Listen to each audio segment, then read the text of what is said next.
নমস্কাৰ বন্ধুসকল, 9 health care tips Assamese চেনেললৈ আপোনালোক সকলোকে স্বাগতম জনাইছোঁ। আজি আলোচনাৰ বিষয় হৈছে নাৰ্ভৰ সমস্যা বা স্নায়ু দুৰ্বলতা ৰোগ ভাল হোৱা ঘৰুৱা বনৌষধিৰ বিষয়ে।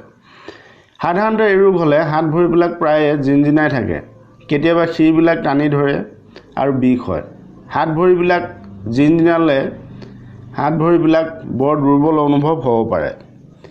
এই ৰোগৰ প্ৰধান কাৰণসমূহ হৈছে খাদ্য প্ৰদূষণ বা বিষাক্ত খাদ্য খোৱা, খাদ্যদ্ৰব্যত ৰাসায়নিক কীটনাশক ঔষধ আৰু ৰাসায়নিক সাৰ প্ৰয়োগৰ বাবে। স্নায়ু সমস্যা দূৰীকৰণৰ বাবে ফচফৰাছযুক্ত খাদ্য খাব লাগে, যেনে ব্ৰাহ্মী শাক, মানিমুনি, টেঙেচি, মৰিচা, কোমোৰা, অশ্বগন্ধা, আমলখি আদি খোৱা উচিত। ইয়াৰ উপৰিও ৰাতি বছ তেলেৰে লাহে লাহে মালিচ কৰিব।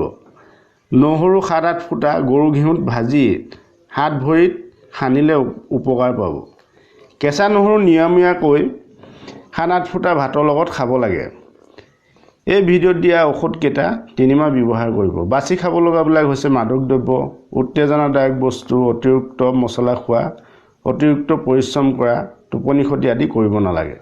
শেষত আপোনালোকৰ অনুৰোধ, যিসকলে মোৰ চেনেলটো এতিয়ালৈকে ছাবস্ক্ৰাইব কৰা নাই, ছাবস্ক্ৰাইব কৰিব, লাইক কৰিব, শ্বেয়াৰ কৰিব আৰু কমেণ্ট কৰিব। আৰু ফেচবুকত চাই থকাসকলে লাইক কৰিবলৈ নাপাহৰিব। আজিলৈ ইমানেই, ধন্যবাদ।